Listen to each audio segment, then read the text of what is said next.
Hello and welcome back to Navigating NIL. I'm Tyler Langford and I'm very excited to be joined by Christian Addison, the founder of ASE Representation, someone with a history as a lawyer in the Air Force, now doing his thing within the sports and entertainment industry on the agent side. Welcome on, Christian. Thanks, man. I appreciate you having me, man. Very excited. Y'all are a platform that I've been tracking for a long time, and I'm really excited to be here.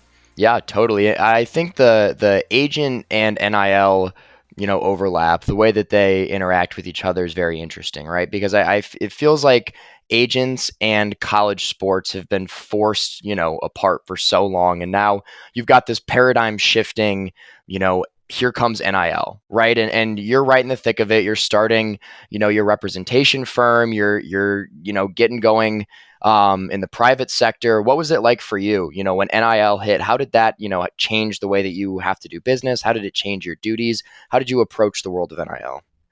Yeah, absolutely. So, you bring up a really good point. I mean, you hear that the tagline throughout social media 24/7 is NIL is the wild, wild west right now. And to a vast majority, I mean, it really is, right? That all of a sudden this, another potential billion-dollar industry opened up where you can talk to collegiate athletes. Where you see the most of those headlines is through the big sports, football, basketball for men and women's. However, there are now a lot of opportunities for athletes that are even outside of that, dynamics coming in relation to like what their social media followings are, or, whether they're talented and, some other type of sport. So right now, I mean, last year was my first year opening up this agency, and it was crazy from the compliance standpoint because every single school is different in how they handle it. Some schools just say, yep, reach out to the person. Other schools are very strict in the way that they're like, you need to contact us first and you need to provide us your athlete agent license. And then you got to do this and do that. So, the biggest thing for me, the biggest hurdle initially was figuring out a process to track which schools did what and which schools had policies and which did not. And then you proceed from there. Yeah, that is super important. And there's a couple things that you said that struck me. Number one, the school by school difference is massive. So is the state by state and the level by level, right? And I was just in New York talking to some of their high school leaders out there about a few things you just mentioned. One of which is, if you're doing a deal in New York and all of a sudden, and you're a high school athlete, for example, and all of a sudden you're in a different state, you have to know your school's rule. You have to know the state rule. And one of my first tasks with Ecker Sports was finding the NIL policy for every institution that is like registered with the NCAA. And it is a tedious task, I am sure. It is a very tedious task, but it's when you talk about like just the little differences school to school, it's really fascinating, right? So, I do want to back up a little bit. I was reading up on you, and I was really interested in, you guys have in your family a major legacy of military service and going to the Virginia Military Institute. So you have kind of a different path into the agent world than most. Can you kind of talk about how your path from, VMI into the Air Force now to being an agent like took place? Yeah, absolutely. And good question, because I think that this was something that I was worried about when I was transitioning into the sports industry. And if my story could help, I think give someone some encouragement to pursue the sports industry that might not have, experience in it. Like I certainly want it to. So, my background, like you said, I knew ever since I was little that I really wanted to do two things: join the military, because so many of my family members have, and then secondly, become a sports agent. And whether I became a sports agent by going to team up with a big agency or pursue, an agency myself, that was pretty much the decision that I was facing like my entire life, right? Just trying to reflect upon. So I went to college. I went to, like you said, Virginia Military Institute. And while I was there, again, had the focus of joining the military and was trying to think of how could I go serve my country, but then also be moving the rock forward in relation to my agent dream. So what I did was I basically told them that I would become an attorney. It's called a judge advocate general. So immediately after graduating from VMI, I commissioned in the military, and they put me on something that's called an educational delay. And I immediately attended law school for 3 years. And throughout those 3 years, did all things sports and intellectual property matters. And, I really prioritized intellectual property in the law because I thought that was something I could differentiate myself one day when dealing with athletes, whether it is, applying for trademarks for them, like whether they're making businesses or whether they're trying to get taglines, like TB12, for example. Like I wanted to be able to advise, on those situations as opposed to outsourcing that one day. So graduated law school and I went into the military for 5 years and mainly just did contracts and litigation. And when I was transitioning out, I was very excited because, being an attorney specifically in the Air Force, you get a lot of experience in negotiating and like figuring out how to represent clients. And I thought that would translate well to the sports industry, but the biggest concern that I had was, okay, if I ultimately decide to go out solo and try and pursue clients, the very first thing and the only thing that's going to come up is like, what is your experience? You have no experience in sports law. Like you're not going to be able to help me, yada, yada, yada. And that is something that has not been as big of an issue as I anticipated. And, I'm sure we'll jump into kind of the reasons why that is, but a lot of times these athletes just want to know, like, why them? Why do you care about them? What can you do for them? And athletes know when you're being honest with them, right? And it's like if you go in there with a plan and like are able to explain who you are and what you value, and you find an athlete that values the same things, then it could be a culture fit. And it was shocking to me that I landed a couple NFL prospects this year, and they really valued like who I was and what I valued and how hard I'm going to work for them as opposed to some agent that might have been in the business for 15 years. Definitely. And that trust within the sports world is so pivotal, as I'm sure you learned. And I'm sure it is in the military world too, right? I mean, you're representing the Air Force when you're in those negotiations with clients. And so you have to think through, how am I representing not only myself, but, also others. So it is kind of an interesting task. How can I, present myself as faithfully as possible? So what is that pitch? How do you, you mentioned in terms of being able to work harder than everybody else, but, when you're sitting down with an athlete and you're, this new guy on the block and you're trying to start your business and help them grow while you're growing, what do you tell them? Yeah. So it is ultimately why I decided to go out solo, right? Like, to be honest, the agent industry is a ruthless industry. It costs a lot of money. It takes a long time to get, itself to a profitable venture. And obviously it's a very high competition rate. Like if you're a small guy like me, like the resources that you're competing against are extraordinary, right? So I recently heard some like statistic that like 98% of agents like wash out within 3 years, which is a wild, it's a wild statistic, but it's something that if you are passionate about this industry, like I'm a firm believer that you just got to like put your head down and keep going until you figure it out. Right. And I think that the pitch for me ultimately is that when I was transitioning out of the military, I looked into going with the bigger agencies, and I saw the fact that, and it's not a knock on bigger agencies, but bigger agencies typically go after like a mass amount of clients, and they're trying to get like big client rosters, obviously so, because they have a ton of connections, they have a ton of resources, they have a ton of people working underneath them. But in my research and experience and talking to people in the industry, like it's like, sometimes those people have 20, 30, 40 clients, and it's like they might not talk to those people for weeks at a time. And I sat down and thought about, why am I joining this industry? Like, why do I want to do this? And really it goes down to two things. Obviously I'm passionate about sports, but it's like I'm passionate about helping people, and I want to make people's dreams come true. Like, as corny as that sounds, that's really what I want to do. So I ultimately decided to go out solo, to really prioritize, don't go after quantity, go after quality. And, I'm not going to be that agent that's trying to sign 20, 30, 40 people. Like, I'm trying to get a select few and just really focus on them and grind on them and make them family. And really at the end of the day, that is my pitch to these athletes is, hey, if you go team up with one of these big agencies, you're going to have a Nike deal the day you're drafted or the day you're picked up as a priority free agent. But you might not speak to your agent every single day, and your agent might not have a personal relationship with your family, and your mom might not feel comfortable calling him or her whenever that may be. But that's not how I operate. Like, if we team up together, I'm family. Like, I'm your agent, I'm your psychologist, I'm your therapist. You know what I mean? Like, any issue that you have, that your family member has, that your friend, mom, dad, brother, son, whatever it may be, like, that's why I'm here. And it's really, that's the agency that I'm trying to create, is we're a family. And so, that's kind of the pitch ultimately that I live by, and it's because I believe it. And there's two sides to it, right? You're proving to them that you're a good fit for them, right? But there's also got to be some process where to build that family and to find athletes that are actually going to be able to facilitate that type of connection with you. There has to be a process for you, right? So what do you look for in an athlete? Because you're not mass emailing every college prospect, right? So how do you go Mm-hmm. about finding people that you think are a good fit for you?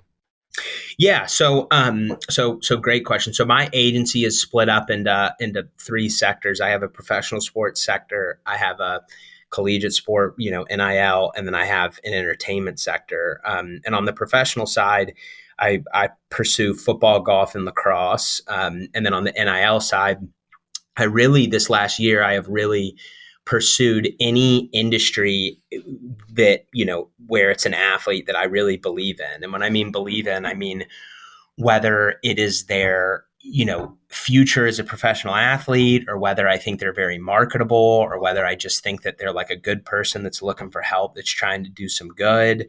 Like, I really treat it like a case by case basis. And how long I will continue to go after every sport in NIL, I don't know. And the reason I say that is just from a pure bandwidth perspective. Like, I can only handle so much since it's just me. My wife has been in marketing for her entire career, over 10 years. So it's like she is the guru on that end of things. So, I'm the attorney where I'll track down deals and I'll get a deal and I'll negotiate it. But it's my wife that is ultimately looking at the endorsement and sponsorship side of it and saying, like, I think this is a natural fit for that person. So it's a nice kind of 1-2 punch that we have. But really, on the NIL side, I kind of, to loop back to your question, I approach it in three ways. Like, if it is a person that I think could become a professional athlete in one of the sports that I represent athletes in professionally, then that is obviously a good fit for me, because I can get in when they're a freshman or a sophomore or a junior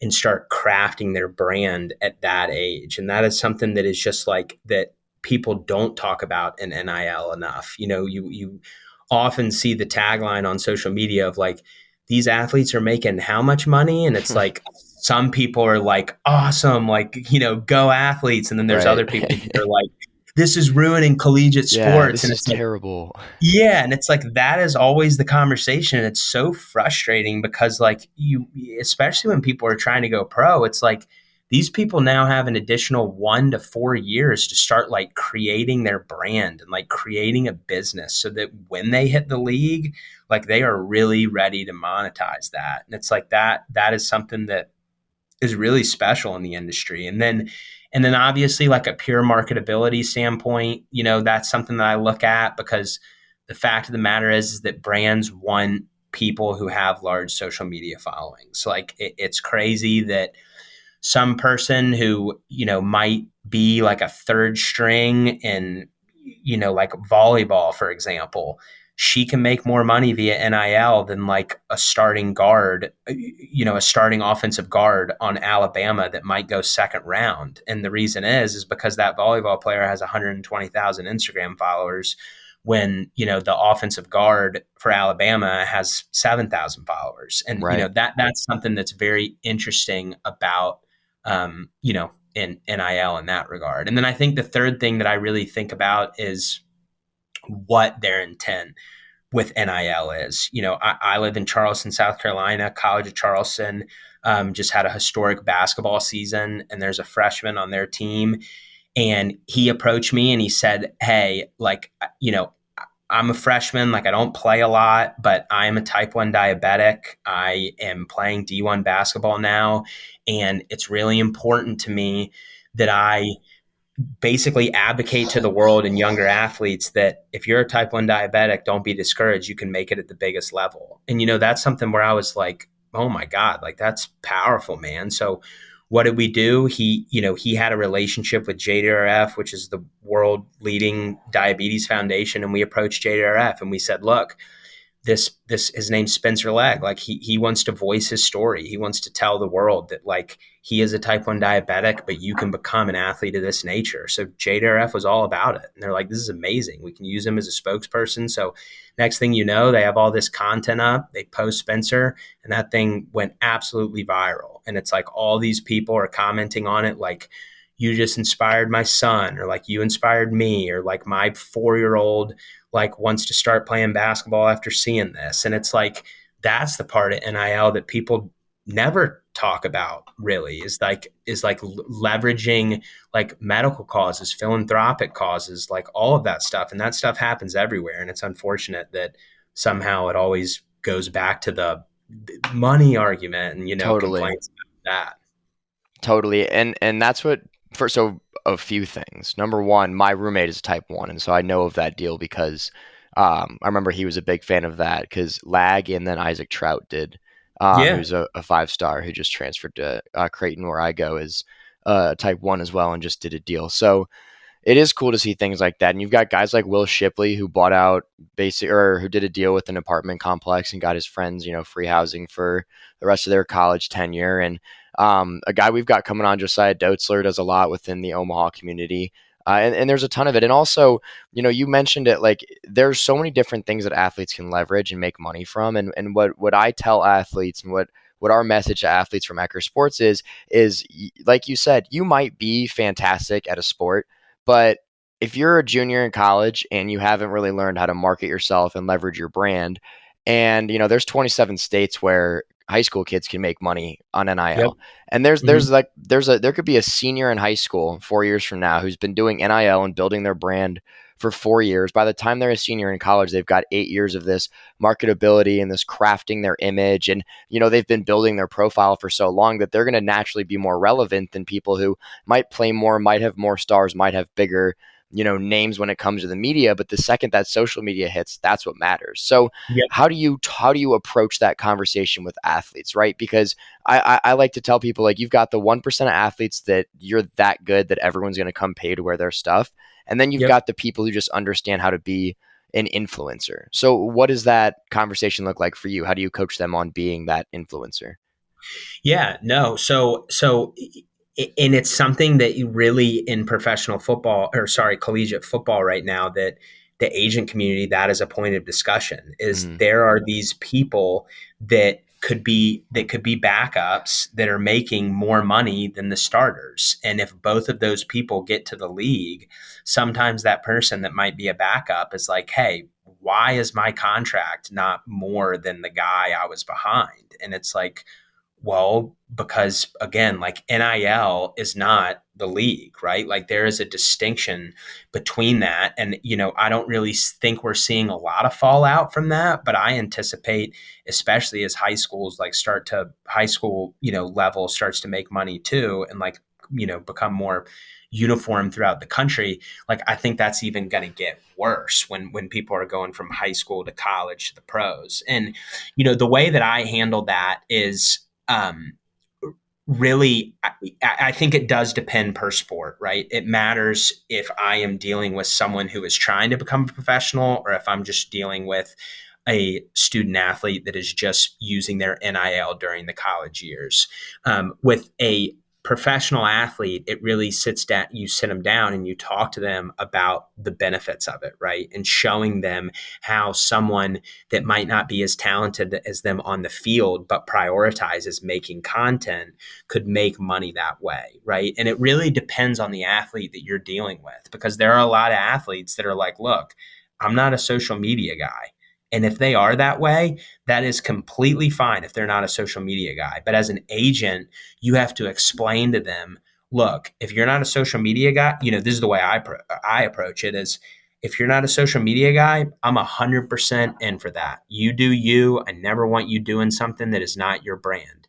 But you need to understand that if you are not prioritizing your social media and your impact throughout that realm, it is going to be substantially more difficult to get you endorsement deals, whether we're in NIL or whether we're on the professional side. Now, the collectives aspect of it, brings Mhm. up an alternate discussion of like, there are players getting paid from collectives just to essentially come play a sport there, right? So it's like that social media doesn't matter as much, but like on the whole, once you get to a professional league, like it still matters, right? Because you obviously people know your name from being a pro athlete, but like if you're not that top 1% that you mentioned, man, the average fan won't know who you are. Absolutely, and you mentioned it. Some people aren't social media guys, but it's one of the there's a few trends that are really interesting, and one of them is personified in a friend of mine that I went to high school with. So as I'm sure you know, women in sports and in college athletics specifically do really well with NIL, whether it be women's basketball. Everyone knows the Cavender twins, or women's volleyball. For example, I interviewed someone with like 3,000 followers who's done 20 deals because she understands how to use her, leverage her socials and whatnot. But you have to be willing to post. Like my friend from high school, Marty Hour, walk on cornerback at Notre Dame. He'll play a little bit, maybe for over the Yeah. next few years. He started a TikTok and does a day in the life of an athlete type thing. And his interview that he and I did was kind of about, getting over that hump, right? Going from being a great dude, but somewhat reserved, and kind of learning how to, share his personality with everybody, and getting over that, putting yourself out there. And once you can do that, you really maximize your profitability because, he's a walk on and he's doing deals left and right. I do want to circle back to what you mentioned in terms of collectives. And I think that sometimes when people see massive headlines regarding NIL and that 1% of deals that we've talked about, sometimes collectives are kind of what get blamed or are what get brought into the picture. Would you mind kind of breaking down what a collective is and maybe, how it functions and the way that it interacts with student athletes? Yeah, absolutely. So, a collective is basically a organization that is usually comprised of alumni or people who are boosters or anything like that, and they basically have an interest in a particular school, right? So like you can use any school. I definitely don't want to name names just like for the sake of this Right. analysis, but pretty much every big school has them, and now smaller schools are trying to get them up and running. And it depends on the state law as to whether that collective can speak with the school or not. So, like Mississippi, for example, Right. if there is a collective associated with the school, that collective is able to straight up speak with the Mississippi school coaching staff, right? So it's like you can take football, for example, and that collective can be like, hey, coach, like, who are we looking at this year? Who are you interested in as a high school senior quarterback, right? And it's like that communication in my eyes as an agent is amazing. And we can get into why I think that. But that communication is amazing. But then there are some other states where you aren't per the law able to have any communication. And that has caused some issues. Like, for example, Florida. Again, I don't want to name names, but there was like a school in Florida, and a player was supposed to go to a particular school, and then all of a sudden that deal blows up, and like there's this big controversy, and like why could that happen? Like, my argument is a lot because they're not able to have any communication with each other. So like these collectives are going out and they're able to go speak with players, whether they're high schoolers or collegiate athletes, and they're able to say, hey, look, why don't you come? Why don't you consider coming to play for our school? And if you come and play for our school, we will give you some NIL money. Now, I think in the media, a lot of times people are like, hey, they're just paying this player, that's pay for play. That's always been prohibited. But in fact, it's really not when you look at it from how they're actually setting it up. So typically these deals are, hey, you can come and play at our school, we'll give you $50,000. And the way that $50,000 will be broken up is once a month you have to come to a community event in the local community and play with like underprivileged youth, and like you'll be paid 5 grand for appearances for 10 months. And that's really how it works. So everyone sees, hey, that's pay for play. It's not pay for play. The actual deal is around those community appearances. Now, how that's actually interpreted, I understand that that is that could be viewed in a different way, but like that is how right now collectives are doing it, to stay within the confines of the law. That they're not saying, hey, come play football at our school and we'll give you 50 grand. They're saying, hey, come be a part of our community and we'll give you 50 grand. And the way that these schools, they're obviously very strategic.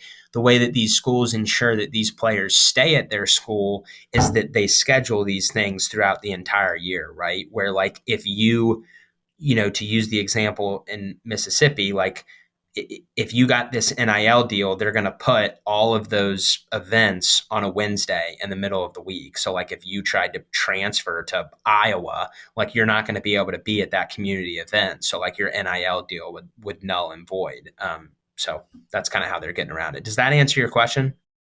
Yes, absolutely. I think you gave a good breakdown of what the collective is, right? It's just this third party organization that's not technically affiliated with the school, but in certain circumstances can be. But I think in terms of what the day to day activities look like and what the interactions with the players look like, that's a lot of really good context. And that's a good inside look for people who might not really understand. Because I know who you're talking about when it comes to the quarterback who committed to a school in Florida. And that recruitment was wild for a multitude of reasons. But Mm-hmm.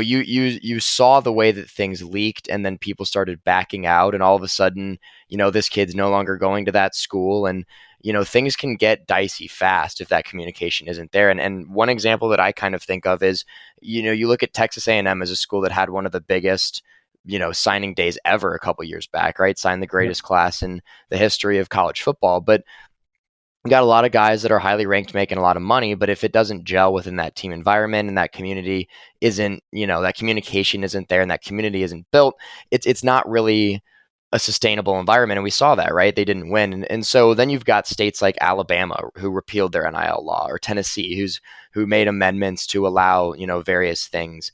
To me, a lot of it comes back to the NCAA and their original guidance, which didn't seem like there was much guidance at all. So I guess my question is,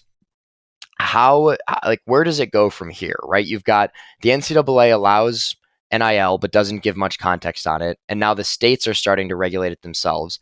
Now Congress is having hearings.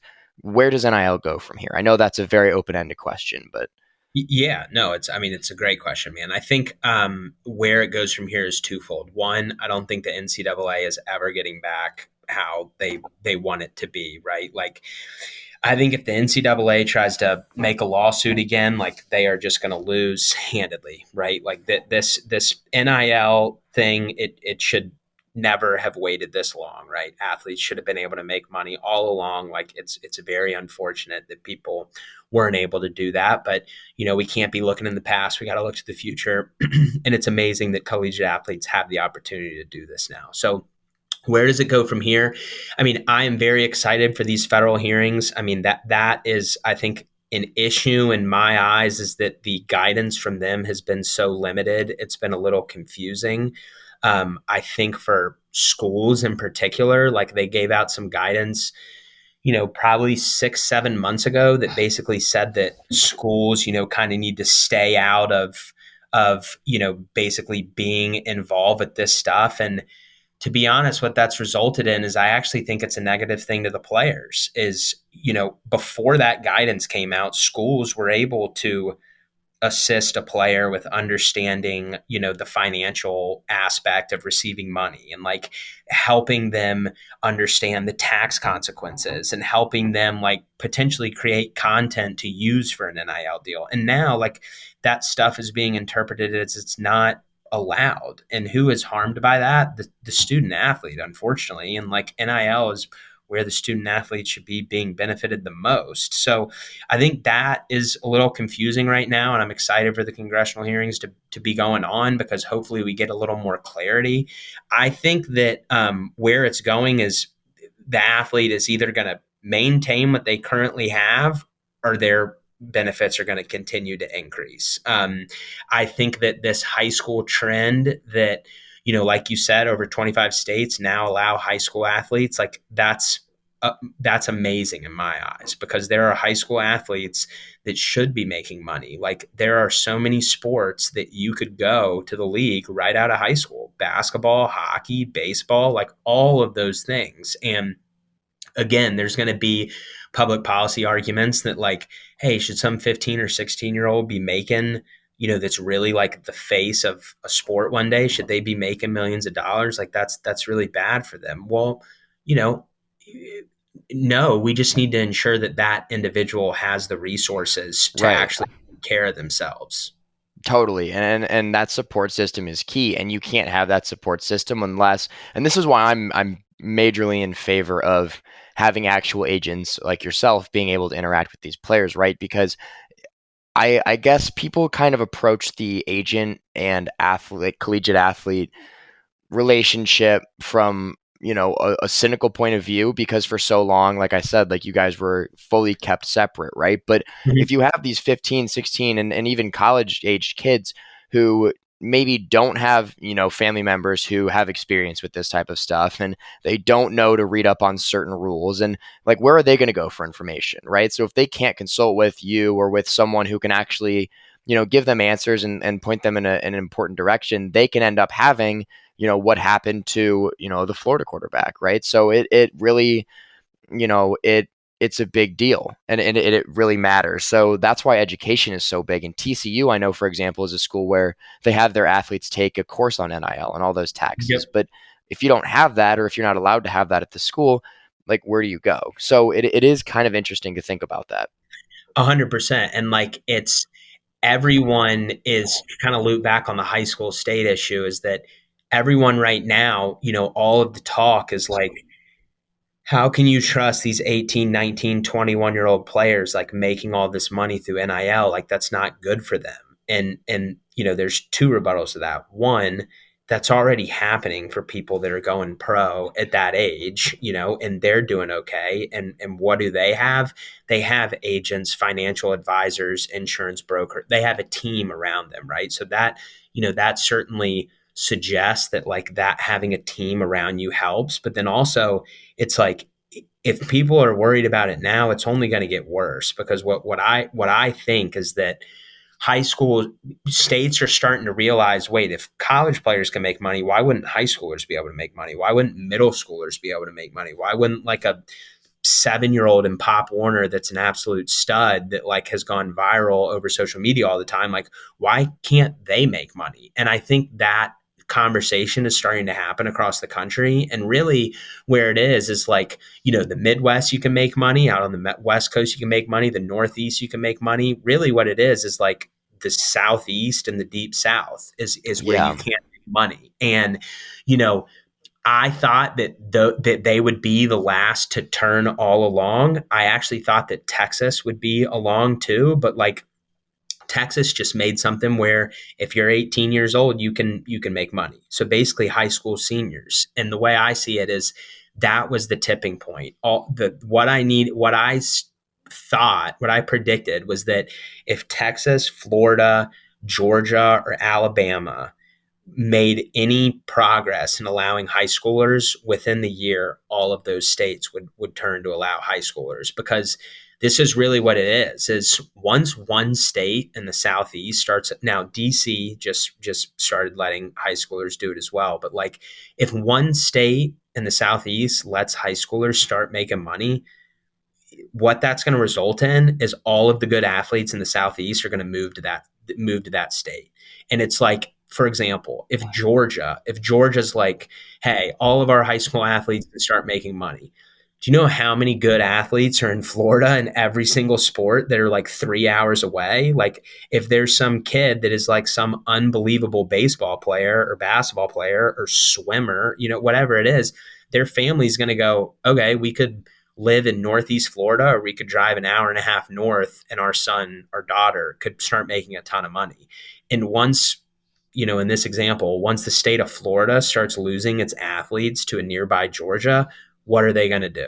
They're going to change and say, hey, doors are open. And once one of those big states, one of those defining states makes that decision, I think the entire country will allow high school sports in under 3 months. Like I really think it's going to be a domino effect like that.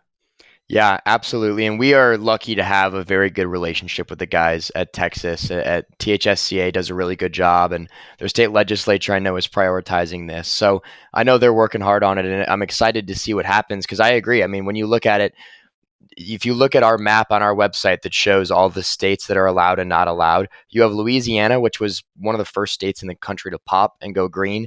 And then Yep. now Texas is yellow. And Texas, Mm-hmm. I totally agree. I mean, Texas is the state, right? When things happen there, the South will follow.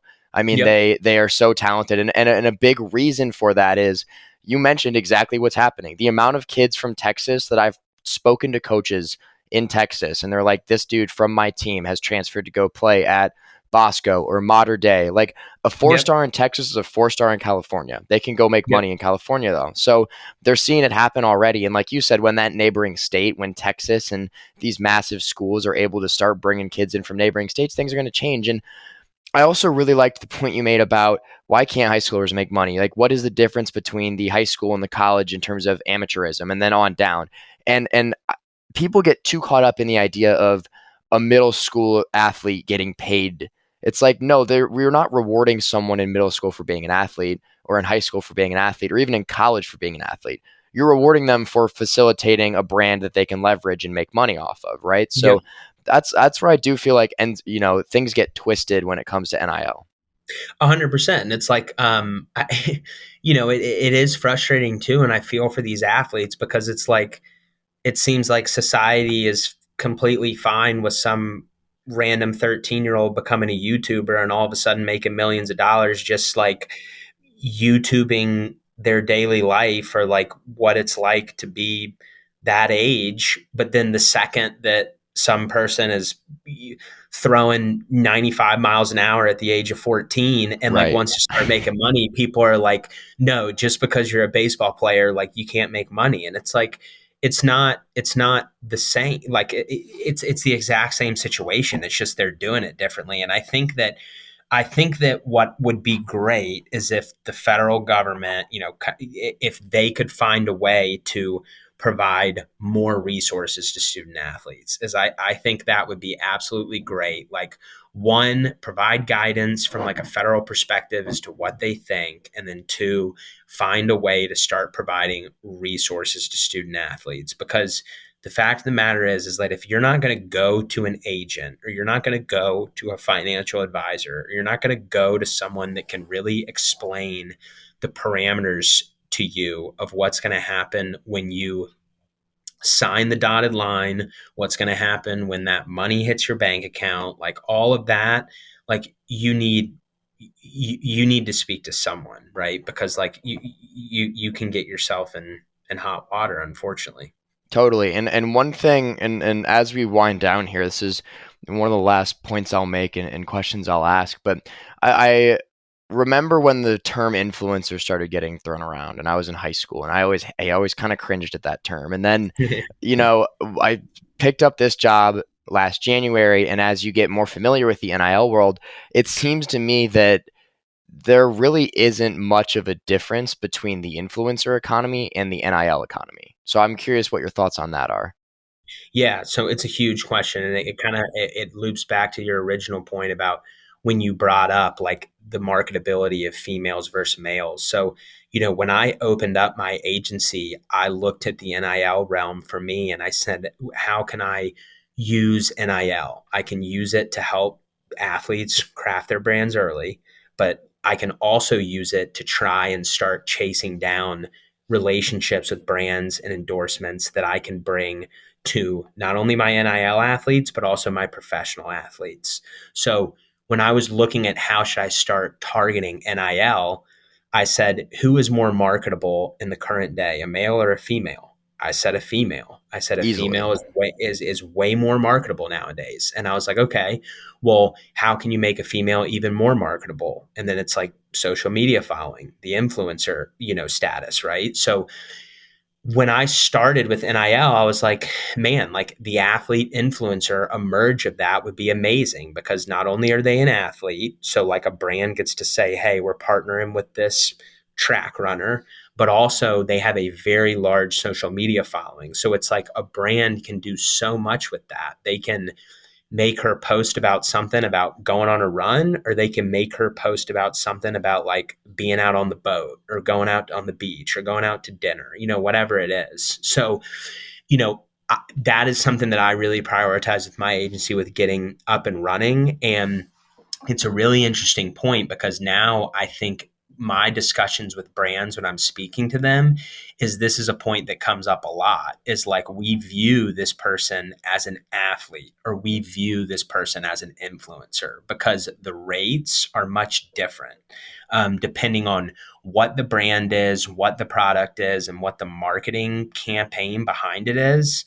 Like those rates are drastically different. And sometimes influencers rates are a lot higher and sometimes athlete rates are a lot higher. So I mean it is a very interesting issue and to be honest with you that is something that I am constantly I have it in my schedule every Thursday from 10 a.m. to 10:45 I get on and I got a subscription to Business Insider because they just constantly pump out material about micro influencer and macro influencer rates and like Yep. negotiating it and stuff like that. And I just digest that content constantly so that you basically understand the market for those particular for those particular metrics because with an influencer you're saying hey you are going to be guaranteed to get this amount of clicks right like this one girl is going to post something and you're going to get 40,000 impressions as opposed to with an athlete it's like look you're not going to get 40,000 impressions but when you see this post, every single person in the collegiate basketball industry is going to immediately know who they are. So it's like you're not getting the clicks, but if you reuse this, you're getting the notoriety. So it's like it's a different way in how you negotiate the rate. That's interesting because yeah, I can see A, the overlap, and B, the way that being able to present yourself either way would be beneficial because you want to flip the way that you're representing yourself to, depending on which company it is, right? I mean, you're going to put Yeah. yourself as an influencer for various brands that, and then there's other ones that want to endorse an athlete. So that's interesting. So I don't want to take up too much of your time, but before I let you go, I do have a little 5-question gauntlet that I like to run every one of our guests through. So we'll get going now. So the first one is, I know that you were an athlete. I believe you played lacrosse. And I know I saw on your LinkedIn you were the captain of the club team for a while. So I know you've got some time under your belt. During your career, what is the most embarrassing moment, funny, embarrassing moment of your athletic career? Oh man, this is good. Funny, most embarrassing. Okay, so I think so. I played collegiate lacrosse. And it was Division 1. So when I was coming out of high school, I was like a late bloomer where I grew late, and when I did grow, I just shot up. So like right before college, I was like 6'2", but I was like 160 pounds. So I go into collegiate lacrosse. These kids are a lot bigger than me. We're playing like Navy and UVA and all this stuff. And very first play I ever did in collegiate lacrosse, I was a face-off guy and won the face-off and was just like I was so hyped up on energy. I won the face-off and I just wasn't even thinking. It was running the opposite direction towards my own goal, which I know all people don't know about lacrosse, but it's like that's kind of like dribbling down the opposite end of the court in basketball. So that was my very first play in collegiate lacrosse. So, I guess it could only get better from there. That's hilarious. That's great. That is a hell of a start to the career. Yeah, Next question: what is the go-to cheat meal for you? man. Go to cheat meal. I think it's got to be Chipotle, man. Always just like loaded up with guac. Underrated that I can't believe it took me till a couple years to figure out. But the dressing that they have there, like if you put that on there, and then you got to go with the chips, and like you don't even need a fork. You scoop everything with the chip, man. It's ideal. you've got me craving some Chipotle now. Yeah, man. You're a good salesman. If you had to choose one superpower you could have for the rest of your life, what are you picking? Oh man, one superpower. See their next move.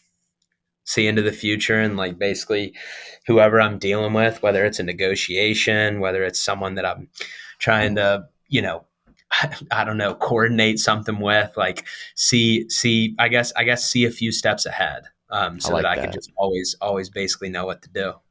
That's a good one. That's a solid one, and it's unique. I'm a fan of that one. Final question: if you were on a deserted island and you can only bring three things with you, what are you bringing? All right, golf clubs is one without a doubt. Um, I'm a big golfer. Oh man, this is a tough one. I didn't anticipate this. Okay. You know what? I actually might. I'm gonna bring some speakers.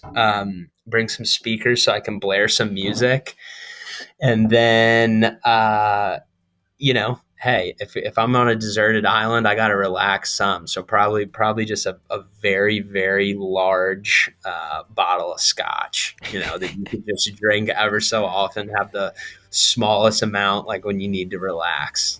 And then the rest of it, you're ready to roll. You're ready to Yeah, just man. take The on the rest of it, elements. I yeah, love it. yeah, yeah. Your golf club, your speaker, and your scotch, man. That's all you really need in life. There you go. The golf club's a good weapon too. You got doubles there. There can be Yeah, some room to maneuver. But no, I yeah, appreciate you coming on. A lot of really interesting stuff. We'll definitely have you back on maybe after all your draft stuff gets settled down. But yeah, thanks man for coming on. yeah. Absolutely. Thank you so much. Seriously, kudos to y'all and what y'all are building over there.